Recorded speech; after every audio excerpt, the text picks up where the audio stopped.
C'est eux que Jésus révèle sur la vénération des saints.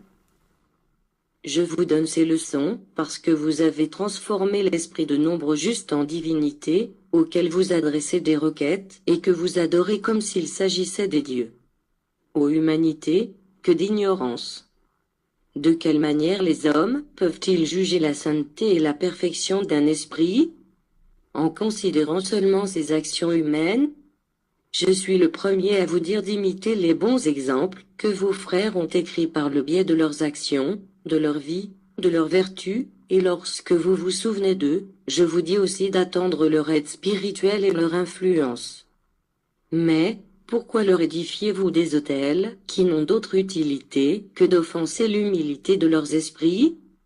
Pourquoi se créent-ils des cultes autour de leur mémoire comme s'ils furent la divinité, en les disposant à la place du Père, que vous oubliez pour adorer vos frères? Combien douloureuse a été pour eux la gloire, qu'ici vous leur avez octroyée.